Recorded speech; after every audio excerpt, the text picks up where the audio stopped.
tengo el placer de presentar al siguiente ponente que tenéis. Se trata de Javier Martínez. Javier Martínez tiene un extenso currículum en el tema de la inteligencia económica del que vamos a hablar en esta segunda parte de la jornada. Primero, por la importancia que tiene el tema y segundo, porque también lo comentaba con uno de vosotros, quizás sea en el futuro un campo profesional para vosotros en el que podéis trabajar. Entonces os voy a presentar a Javier Martínez, que es socio de AG Banco, un banco de inversiones. Se dedica a la inteligencia económica desde el año 92. Ha sido 15 años director del Departamento de Inteligencia Económica y Consultoría Estratégica, 8 años presidente de la Agencia de Valores, 5 años director general del Banco de Luxemburgo y desde 2012 también es profesor del Máster de Inteligencia Económica. Así que, Javier, bienvenido. Muchas gracias por estar aquí. Va a ser un placer escucharte y, como te digo, los estudiantes están muy interesados en todo el tema de inteligencia económica y también si esto puede ser una salida profesional para ellos. Así que cuando quieras. Muchas gracias, Fátima. Y, bueno, comentaros cómo aterricé en el mundo de la inteligencia económica. Básicamente fue por casualidad. Como muchas veces pasa, hay que estar en el sitio adecuado en el momento oportuno. Yo estaba trabajando en el área de calidad total de una consultoría muy joven, pero que era una extracción de una consultoría americana llamada Mercury International, y el director de proyectos internacionales pues me tuteló y estuve trabajando mano a mano con él durante 4 años. A partir de ese momento tomé la decisión, junto con 4 socios más, de iniciar un proyecto independiente de inteligencia económica y de consultoría estratégica. Esa decisión era un poco voluntarista y si no se hubiera demostrado que solo 6 meses después pudimos quedarnos con un contrato de la mayor consultora mundial de telecomunicaciones, que era Communication Equity Associates, con sede en Nueva York y sede en Europa en Múnich, y básicamente ganamos un concurso para hacer todo el proyecto de inteligencia económica que versaba sobre el desarrollo del business plan del cableado de España, completamente, para el cambio de la televisión analógica a televisión y radio digital. Y os preguntaréis, ¿cómo ganasteis ese concurso? ¿Fue por un gran talento? Pues fue una combinación de factores donde el talento no tomó parte. Posiblemente entró bisoñez y juventud, y cuando nos reunimos en comité, todo el grupo de socios, donde el mayor de todos tenía 26 años, y dijimos, vamos a poner una buena cifra de facturación. Me imagino que en Nueva York se escucharon las risas y debieron decir, oye, vamos a probar. No cumplen ningún requisito, no llevan 3 años como empresa constituida, no tienen un volumen de facturación adecuado, no tienen una cuenta de resultados que recoja un beneficio neto tal y como estamos exigiendo, no tienen un track record demostrable como el que estamos exigiendo, pero son un grupo de 5 personas, son de extracción, de especialización en inteligencia y dirección estratégica. Por esta cifra que están poniendo, no perdemos nada. En ese momento iniciamos el proyecto, y eso, combinado a que la propia consultoría tenía tiempo para decidir y tenía tiempo para probar, nos probó y nos encargamos y durante 4 años fuimos los titulares y responsables de desarrollar ese proyecto que fue de los primeros de inteligencia económica que se realizaron de la mano entre gobierno, empresas privadas y universidad. Entonces, eso nos ha dado la experiencia suficiente para saber que el término inteligencia económica no está provisto del glamour que a veces la sociedad pretendemos darle.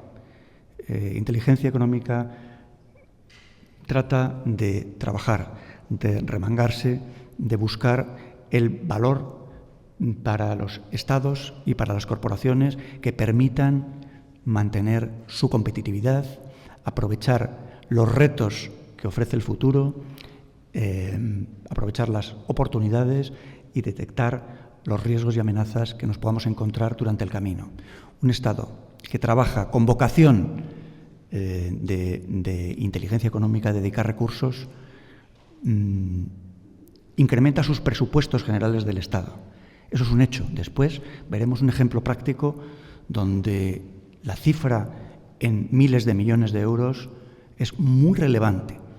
Por eso es tan importante que estemos muy unidos, la comunidad de inteligencia, vosotros, que formáis parte y formáis sobre todo parte de esos retos del futuro, universidad, Centro Nacional de Inteligencia y esa interrelación entre sociedad, empresa y universidad, que es la Cátedra de Servicios de Inteligencia, que dirige desde el año 2005 el profesor Fernando Velasco y que imparte el máster de analista de inteligencia.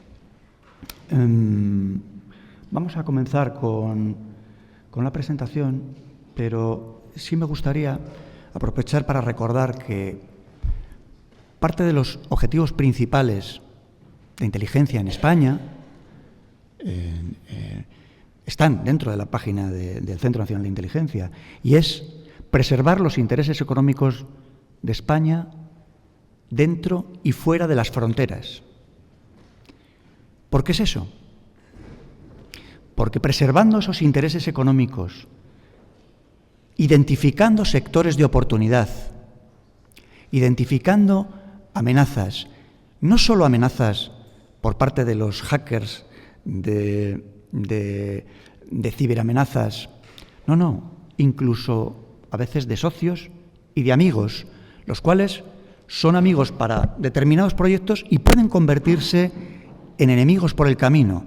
Es decir, la culpa siempre es del que no se protege adecuadamente y no establece los mecanismos adecuados para identificar amenazas y para aprovechar las oportunidades.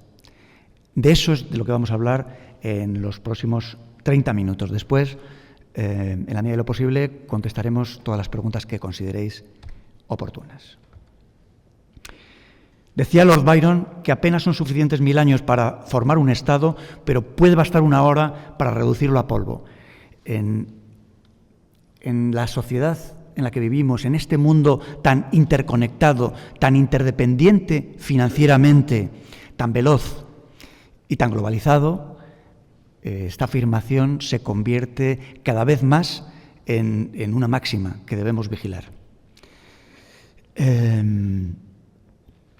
Al final, ¿qué habla de inteligencia económica? Pues que en ese mundo tan complejo, la seguridad nacional, la protección de los sectores claves, la gestión de crisis económicas y la competitividad internacional son los factores clave de supervivencia y de éxito para los Estados y para las organizaciones. Es verdad que en este momento no todas las organizaciones se están beneficiando de los esfuerzos en inteligencia que se hacen en España, a lo mejor no con la continuidad que necesitaría el país y necesitarían las empresas, ni con la proximidad y la cercanía, ni con la interconexión que se necesitan. Pero sí se llevan años haciendo y hay muchas empresas que ya se están beneficiando de esfuerzos. Factores que pueden debilitar un Estado. Vamos a irlos viendo rápidamente. Se trata de la inestabilidad política, problemas económicos, crisis de seguridad, problemas sociales, dependencia energética, desafíos externos o desastres naturales. Inestabilidad política, la corrupción, por supuesto que casos de corrupción política en gobierno, oposición, debilitan el concepto y la identificación del ciudadano con el Estado. Una débil gobernabilidad, cuando no se tiene la capacidad de llevar a implementar las leyes, hace perder a los Estados legitimidad frente a los ciudadanos, no ya a los gobiernos, porque sobre todo todos los proyectos de inteligencia económica, cuando nos preguntan a veces o surge el debate de dónde debería estar la responsabilidad de la inteligencia económica, no debería depender directamente de algún departamento ministerial. Bueno, hay que reportar, evidentemente, pero ¿de dónde debe colgar? Pues debe colgar de un organismo estatal que mantenga y garantice la perdurabilidad en el tiempo de esas políticas y de esos proyectos. En España lo tenemos en el Centro Nacional de Inteligencia. Conflictos internos, divisiones políticas y sociales pueden hacer temblar la cohesión social. Problemas económicos, y después ahondaremos en esto porque no os puedo negar que tengo un cierto sesgo financiero y me duele mucho más el efecto que tiene sobre los presupuestos generales del Estado determinadas inacciones en términos de inteligencia que ha sufrido este país durante las últimas décadas. Crisis económicas, desigualdad económica o dependencia económica externa. Tanto países excesivamente dependientes de recursos externos, energéticamente o en tecnología, o también países que dependen excesivamente de un recurso natural. Generalmente se produce una crisis importante en las zonas de explotación que hace que se genere subdesarrollo y una pobreza extrema y sobreexplotación de esa población. Crisis de seguridad. Hemos comentado ciberataques, terrorismo, conflictos armados o crimen organizado. ¿Quién lideraría el concepto de crimen organizado? Pues tenemos Rusia, México, Venezuela, Afganistán, Nigeria, Colombia. Todos ellos acaban debilitando a los Estados y haciendo que el acceso a la inversión extranjera, a las cesiones de tecnología y a los proyectos de inversión a largo plazo que mantengan y generen prosperidad y sostenibilidad energética y económica de los países se ralenticen. Problemas sociales, desconfianza institucional o movimientos separatistas.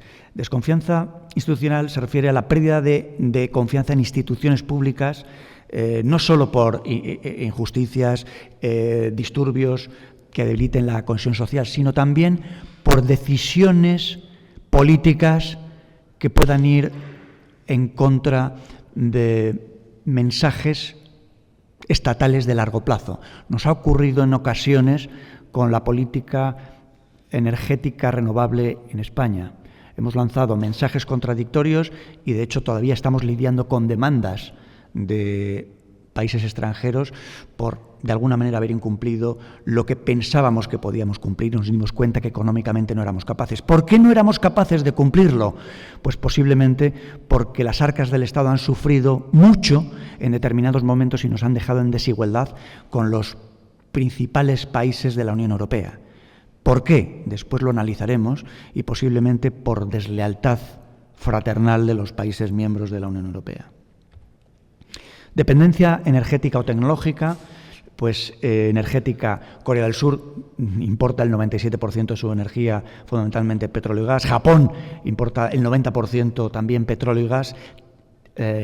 También, si nos fuéramos a Italia, está en niveles próximos al 90%. Y en tecnología, Brasil, en términos de telecomunicaciones e infraestructuras de tecnologías de información, México, tanto maquinaria como equipos industriales. Desafíos externos. Sanciones internacionales, intervenciones militares extranjeras. No son lo mismo las sanciones internacionales que pudieran tener un país de la Unión Europea que sanciones internacionales que pudiéramos interponer a Rusia.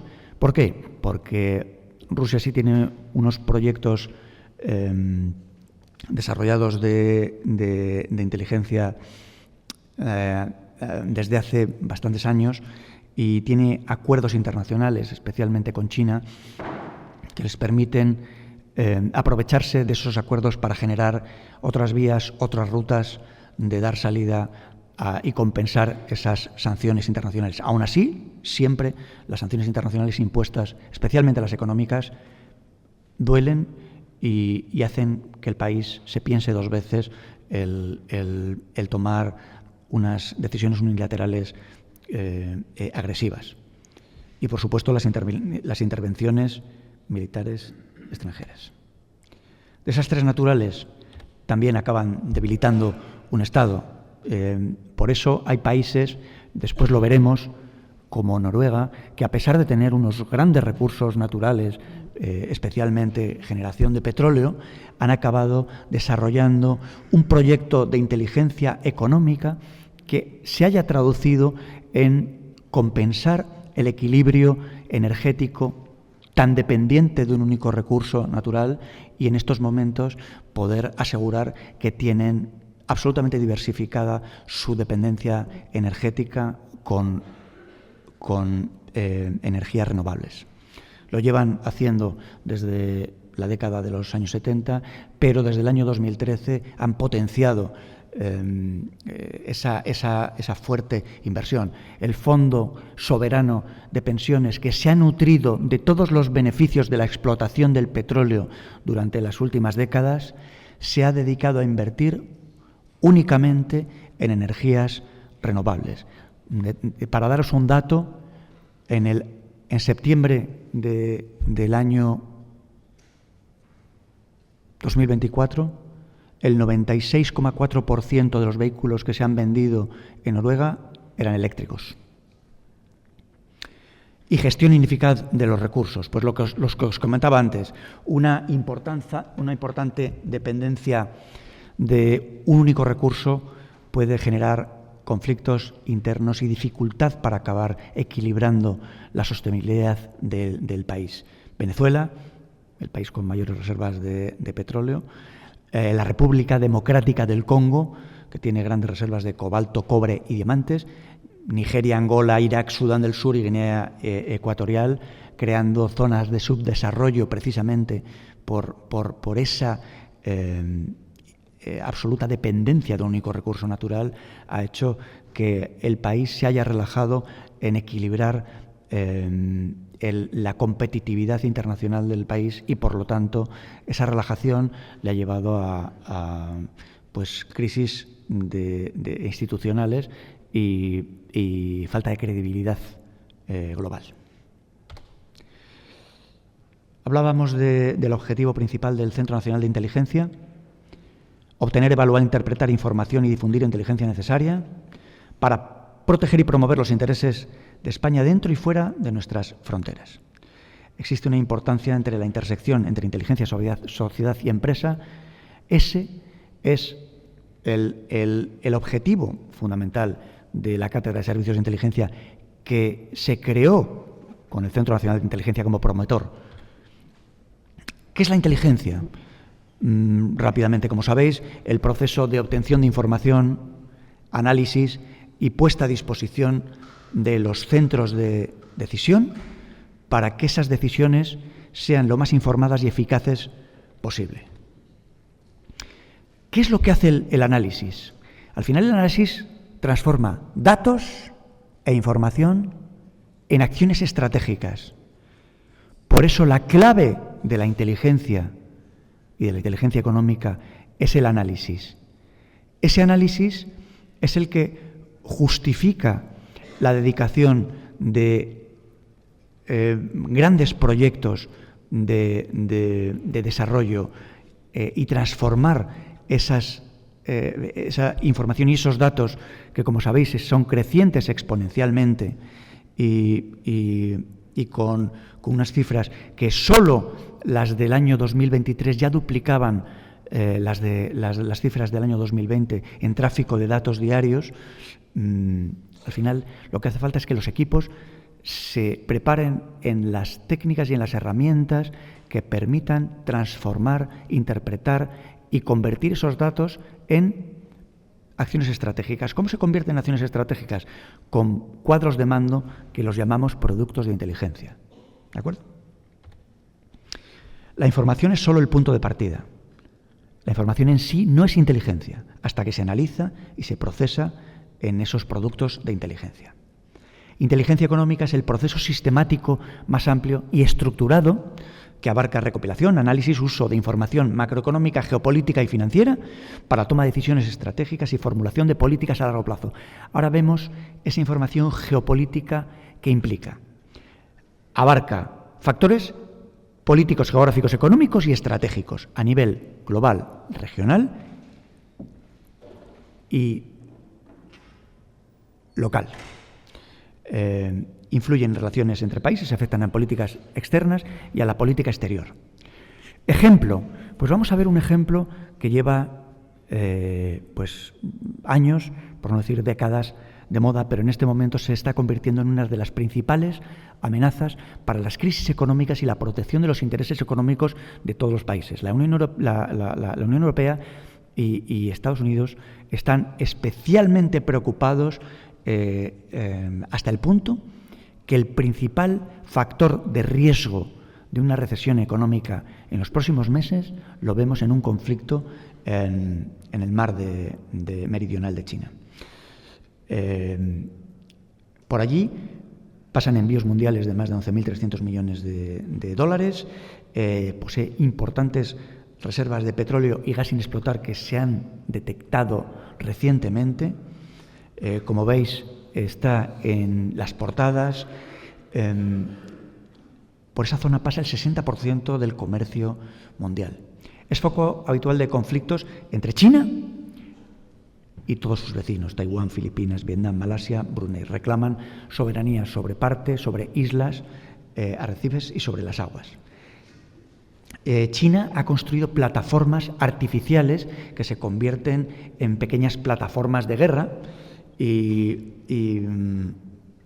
ese alto valor estratégico que tiene la zona es el que está generando permanentemente disputas. La última, porque Filipinas y Malasia han empezado a extraer pequeñas cantidades de petróleo. Esto traspasa lo diplomático y se está convirtiendo en un conflicto potencialmente internacional.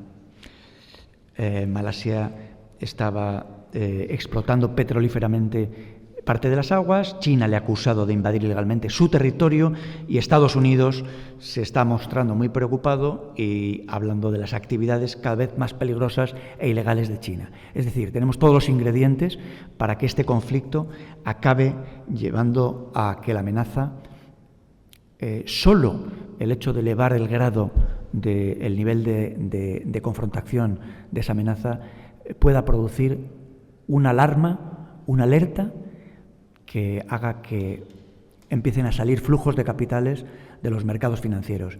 Eso puede acabar haciendo que los países tengan que establecer medidas de política monetaria, se eleven los tipos de interés y eso nos lleve a una ralentización de la economía, una recesión o una crisis, que es se habla de crisis cuando durante más de 3 trimestres el Producto Interior Bruto global, local o regional es negativo.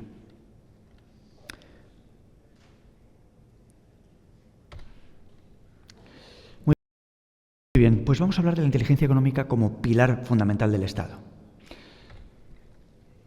Su evolución se está convirtiendo, especialmente en el área digital, como absolutamente clave para la protección de los intereses económicos, como hablamos, la competitividad global y la innovación tecnológica.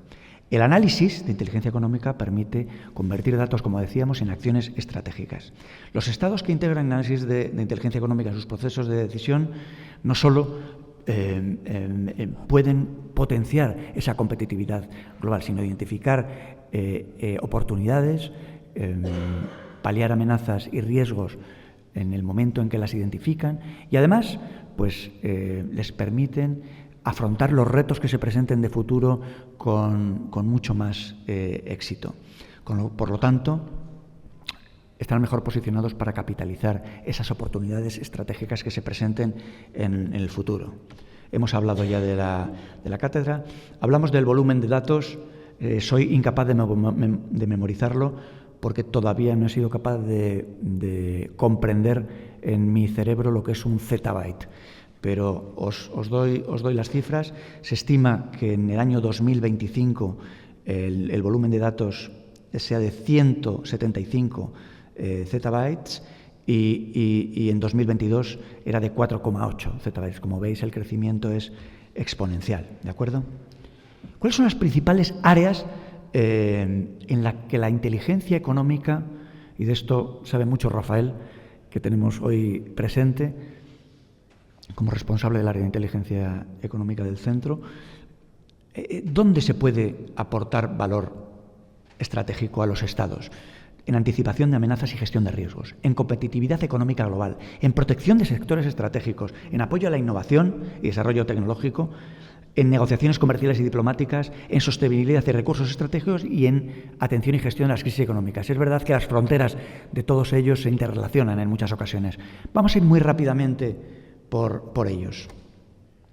Anticipar riesgos o amenazas, ciberataques y sector público, espionaje económico y riesgos económicos. En 2023, el Estado español experimentó 107.000 incidentes, un crecimiento significativo frente a los 55.000 ciberataques de 2022. Como veis, hace falta incrementar las medidas, los recursos y los equipos para vigilar esta parte. El sector público ha sido el más afectado, concentrando un 34% de todos estos ataques cibernéticos. 22.000 empresas españolas fueron impactadas por ciberincidentes durante el año 2023. Competitividad económica global. A través de la inteligencia económica podemos identificar sectores clave, fomentar la innovación tecnológica y mejorar la eficiencia de sus industrias. Esto lo veremos en países que han apostado radicalmente, como Japón, como Corea del Sur, con los semiconductores. Después analizaremos un poco más en profundidad ese caso, pero son apuestas muy relevantes de inteligencia económica que han hecho los estados, han puesto en los departamentos de inteligencia económica la responsabilidad de políticas de largo plazo y la responsabilidad de vigilarlas y de guiar las tácticas necesarias para conducir al Estado durante esos años y generar competitividad global para sus empresas y, por tanto, generar un crecimiento de la riqueza del Estado, un incremento sostenible del Producto Interior Bruto del país. Corea del Sur. Vamos a ver cómo lo hizo. Pues ha utilizado inteligencia económica durante décadas para posicionarse como líder en la tecnología de semiconductores y en la tecnología 5G, a través de un análisis de tendencias tecnológicas y políticas gubernamentales de apoyo. Ejemplos concretos, Samsung y SK Hynix. Samsung Electronics y SK Hynix, las principales empresas surcoreanas de semiconductores, en estos momentos se han posicionado como los principales productores de chips de memoria, procesadores y semiconductores del mundo. ¿Cómo comenzó todo esto? En los años 80 y 90, el MOTIE, que era el Ministerio de Comercio, Industria y Energía, identificó una creciente demanda de semiconductores en el sector de tecnologías de la información y en dispositivos electrónicos. El gobierno de Corea del Sur impulsó el Plan Global que combinaba inversión pública y privada, dirigida por el propio MOTIE, y hasta el punto que en el año 2023 produjo ya el 21% del total mundial de semiconductores. ¿Qué ocurre? Esto, si lo vinculamos a la posible crisis del Mar del Sur de China, si se produjera un conflicto armado en el Mar del Sur de China, la principal vía de salida de esos semiconductores es por allí. Solo esta posibilidad ya está haciendo que muchos analistas hayan puesto una bandera roja como motivo para una salida de los mercados financieros, grandes caídas, un crash en la bolsa americana y en las bolsas americanas, europeas y asiáticas, y por lo tanto el inicio de una recesión económica. Con lo cual, levantar una bandera, no sé si roja, pero al menos amarilla, y hay que tener vigilado ese potencial conflicto. A principios de los 2000 ya controlaba una gran parte del suministro de estos semiconductores. En 2021 anunció una inversión por parte de Samsung y apoyada por subvenciones gubernamentales de 151.000 millones de dólares que iría reinvirtiendo en el propio sector semiconductor hasta el año 2030. El objetivo era mantenerse como pionero en el desarrollo de semiconductores y en esos procesadores de memoria tanto de RAM como NA, ND, que lo único que consigo saber es que una es volátil y otra no volátil, pero no he conseguido comprender la utilización de esas memorias, a pesar de que mis equipos de tecnología de información me lo han intentado explicar. Todo ello para anticiparse a la demanda de inteligencia artificial, vehículos autónomos y centros de datos. También se hizo una importante expansión de la inteligencia económica y enfocada al desarrollo de la tecnología 5G, dirigida a permitir la conectividad de dispositivos inteligentes, vehículos autónomos, Internet of Things y inteligencia artificial. Mediante el análisis de inteligencia estratégico, Corea del Sur determinó que ser pionero en el despliegue de esa tecnología le garantizaría ventajas competitivas como país y a nivel industrial para sus empresas y, por lo tanto, un crecimiento de la riqueza del Estado. En 2019 fue el primer país del mundo en lanzar a nivel nacional esa tecnología y empresas como SK Telecom, KT Corporation y LG U Plus lanzaron las redes 5G, anticipándose al resto del mundo, respaldadas por esa inteligencia económica y tecnológica del Estado. Todo ello apoyado por inversiones públicas y políticas de desarrollo de infraestructuras, dirigidas por MOTIE y por los departamentos de inteligencia económica de Corea del Sur. El éxito de Corea del Sur es un ejemplo de cómo la inteligencia económica puede apoyar decisiones estratégicas de un Estado y generar éxito para sus empresas y riqueza nacional. Al anticipar la demanda global, se pueden alinear políticas gubernamentales con políticas particulares y privadas. Investigación, desarrollo de estas inversiones privadas permiten al país posicionarse como líder en un sector estratégico y capitalizar todo ello en crecimiento de la riqueza del país. Protección de sectores estratégicos. Pues vamos a hablar de Francia como la utilización de esta inteligencia económica para proteger sectores estratégicos y evitar que la entrada desde el exterior en países que dispongan de una tecnología que se considera crítica para el Estado. ¿De acuerdo?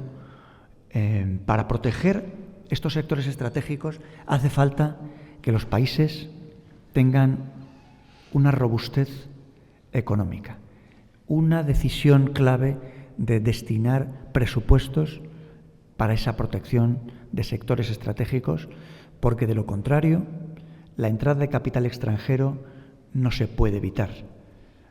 ¿De acuerdo? Vamos a analizarlo rápidamente. Francia desarrolla una robusta estrategia de inteligencia para proteger sectores como la industria aeroespacial y la defensa, asegurando que tecnologías sensibles permanezcan bajo el control nacional.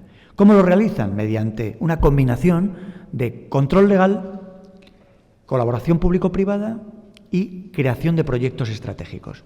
En el marco regulatorio no voy a entrar, pero crearon la Ley de Seguridad Económica que permite bloquear adquisiciones. El Comité de Inversiones Extranjeras evalúa inversiones que sean críticas para la seguridad nacional y permiten que bloqueen adquisiciones, como el caso de Sagecom por parte de Kimset Capital Group, que era una empresa de Emiratos Árabes especializada en sistemas de defensa, bloquearon una adquisición. Colaboración público-privada, pues a través del programa de inversiones futuras, que financia proyectos de investigación y desarrollo en sectores estratégicos, han realizado inversiones como los sistemas de propulsión y aeronaves no tripuladas, financiado por el propio gobierno francés. Airbus, en la parte de Airbus Defensa, ha recibido parte del gobierno francés para sus proyectos de investigación. En 2020, la protección de tecnologías críticas, Francia detectó ataques o realmente intentos de adquirir tecnologías críticas en Thales, Safran y Naval Group. Del sector defensa y Naval Group en construcción de submarinos y buques de guerra. Bloquearon estas participaciones y Airbus, especialmente la sección de Airbus Defence and Space, fue objeto de intentos de compra que bloquearon y decidieron mantener absolutamente el control nacional. Todo esto forma parte de una estrategia más amplia para proteger los sectores estratégicos de Francia, que no sé si conocéis, pero Francia se ha tomado la inteligencia, especialmente la inteligencia económica, de una manera muy proactiva. De hecho, crearon, a través de Henry Martre, la Escuela Económica de Guerra. Ese es su nombre. Conciben la inteligencia económica como una inteligencia de guerra. Es decir, tengo que proteger a mi país frente a los países extranjeros, y todos los beneficios que consiga para mi país y toda la competitividad que gane para las empresas francesas será en detrimento de otras empresas. Es decir, la colaboración la maneja entre comillas. La escuela se llama Escuela Económica de Guerra. Proyectos estratégicos como FCAS, que es un sistema de combate aéreo de nueva generación que reemplaza el Eurofighter y Rafale, a través de apoyo a la innovación, a través de apoyo a la innovación y desarrollo tecnológico, pues países como Israel han utilizado la inteligencia económica sobre todo para desarrollar áreas de ciberseguridad y tecnología militar, como bien conocéis y como bien han puesto relevancia en el último mes. Negociaciones comerciales y diplomáticas. Aquí vamos a poner el ejemplo de China, que voy a intentar analizar un poco más en profundidad, pero ha utilizado su capacidad comercial para asegurarse sus rutas, la franja y la ruta. Ha asegurado que sus acuerdos estratégicos y sus negociaciones comerciales con África y América Latina le aseguren el acceso especialmente a materias primas que son esenciales para su abastecimiento en caso de tener una rotura de stocks en China. Sostenibilidad y recursos estratégicos. Os comento el caso de Noruega, que inició el proyecto en los años 70 y ahora le ha permitido ser un referente con sus recursos naturales equilibrados. Y crisis económicas y gestión de emergencias. Y aquí voy a hablar de que durante la pandemia países como China, Estados Unidos, Alemania y Francia utilizaron inteligencia económica para prever el impacto de las economías y desarrollar estrategias de recuperación como paquetes de estímulo económico. En España no nos dio tiempo a hacer ese trabajo como estos otros 4 países, pero lo que sí hicimos es una labor, si me permitís, de benchmarking, al menos de seguimiento de lo que están haciendo otros países y poder también unirnos a la toma de esas medidas. Permite a los Estados prever y gestionar crisis económicas. Y veremos el caso específico de España, que hemos pasado indicios de crisis económicas que nos han hecho sufrir de manera radical. La inteligencia económica es un valor estratégico fundamental, por tanto, que permite no solo anticipar riesgos y proteger sectores claves, sino también fomentar el crecimiento económico sostenible y mejorar la competitividad. ¿Cuánto tiempo tenemos? Vamos a ver en 5 minutos el caso español, porque es un caso no cercano en el tiempo, pero sí que nos duele en el corazón y en el bolsillo.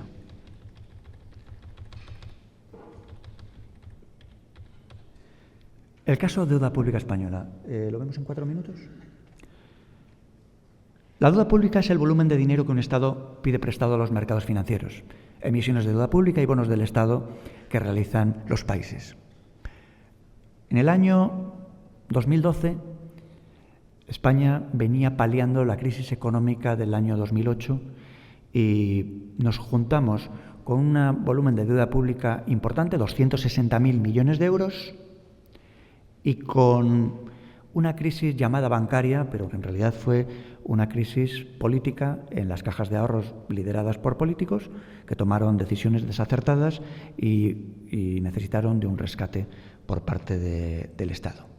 Esa conjunción de situaciones hizo que, la deuda pública española, como se puede ver, en el año 2012 era de 927.813 millones de euros y en porcentajes el Producto Interior Bruto era el 89%.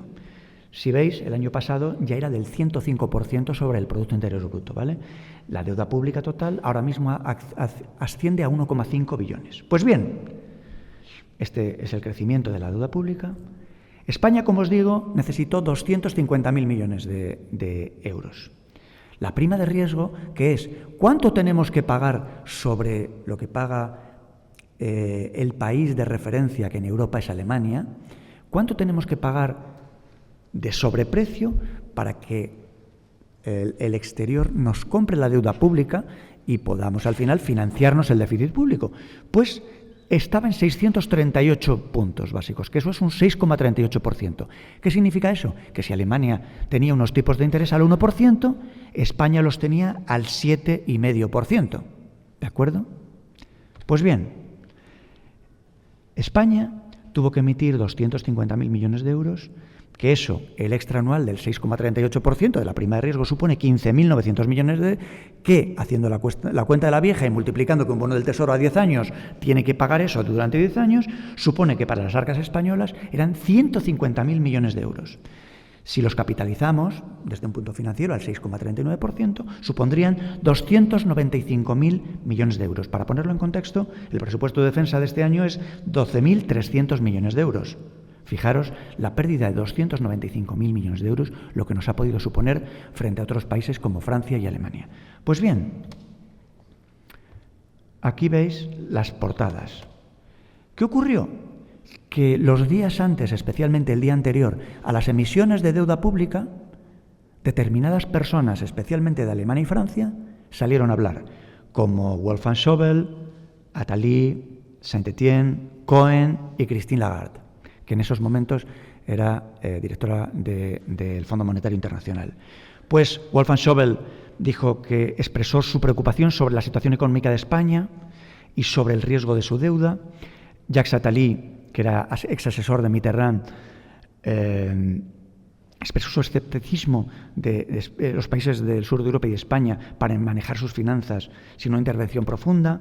Christian Saint-Étienne expresó sus dudas sobre la política fiscal de España y destacó un posible colapso financiero como el que había sufrido Grecia en 2010, que necesitó de una inyección económica porque el país no quebró, su deuda no hizo default.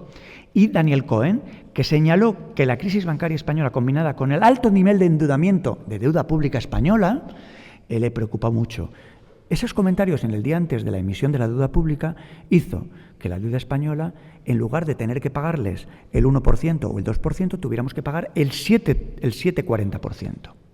Christine Lagarde, como directora del Fondo Monetario Internacional, también advirtió de esos riesgos. Estos comentarios se pueden hacer. Estos comentarios realizados por socios de la Unión Europea el día antes de las emisiones de la deuda pública dejó a España sin capacidad de reacción. ¿Por qué? Porque no teníamos un modelo de inteligencia económica que pudiera gestionar este tipo de amenazas en tiempo y forma. Todo ello hizo una presión sobre la deuda, aumentó la prima de riesgo y nos comprometió teniendo que pagar durante 10 años hasta una cifra capitalizada de 250.000 millones de euros. Pues ahora bien, os voy a demostrar gráficamente una comparación en ese año entre España y Francia. La deuda española en 2012 era de 927.000 millones de euros, pero en Francia era de 1,9 billones. En España suponía el 89,6% del Producto Interior Bruto y en Francia el 91%.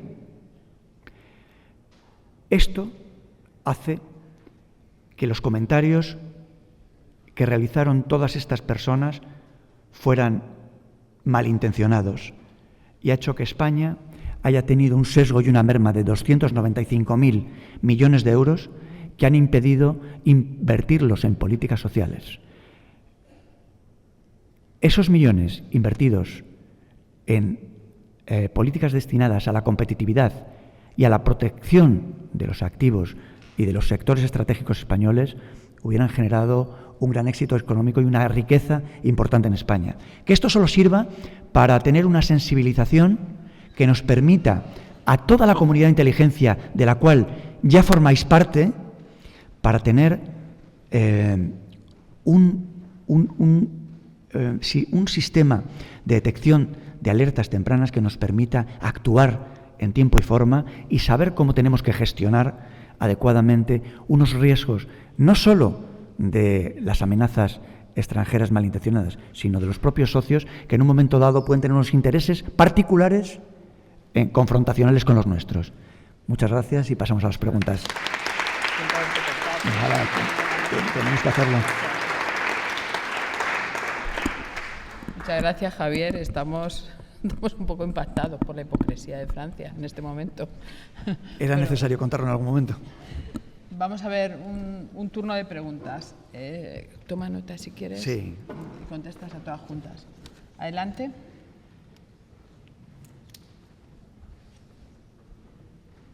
¿Quién se anima el primero? Adrián, por aquí.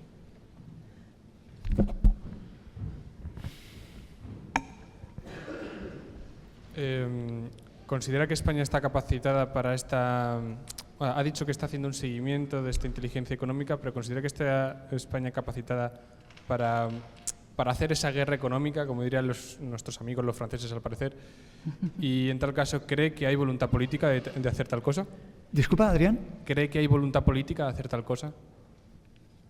Sí. ¿Más preguntas?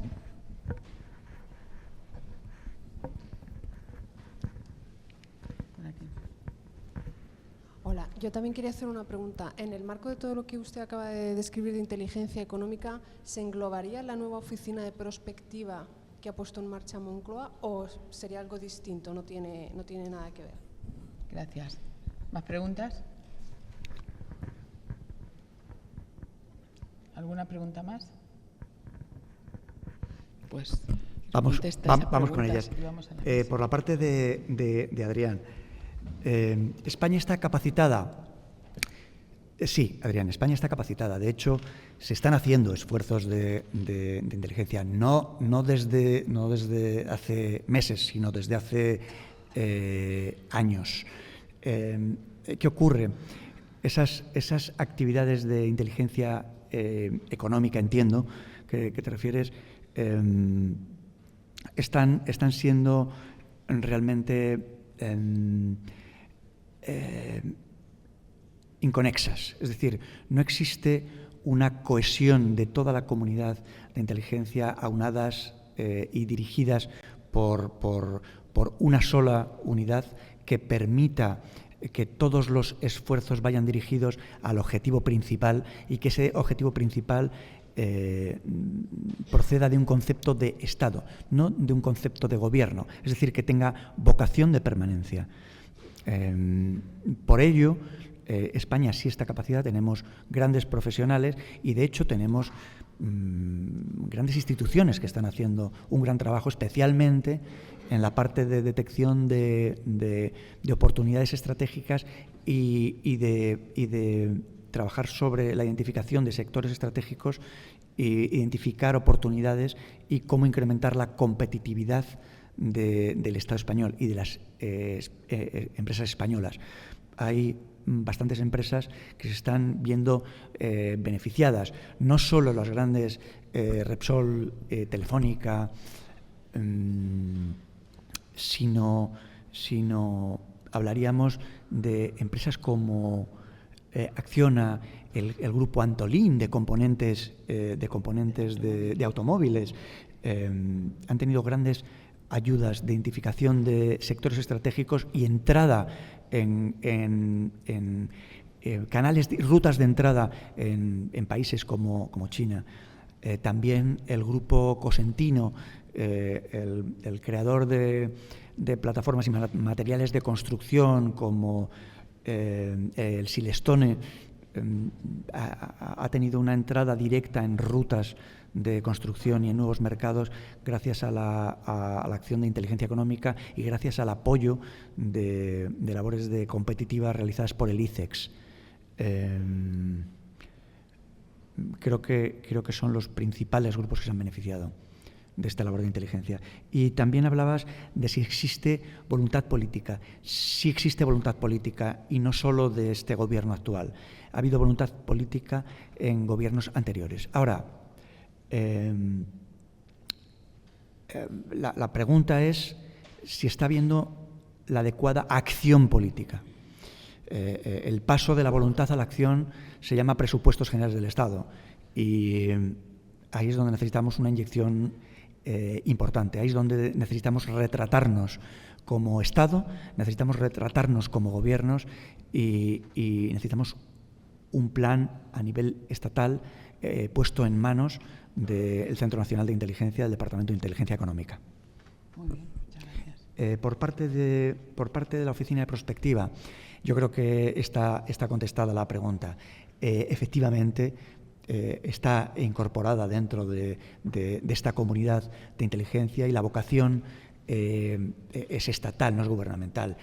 Va a perdurar en el Estado, no solo va a perdurar durante la vida de gobierno. La Oficina de Prospectiva es una pequeña dotación presupuestaria que se queda corta si no la combinamos con un plan de inteligencia económica dotado con un presupuesto general del Estado adecuado.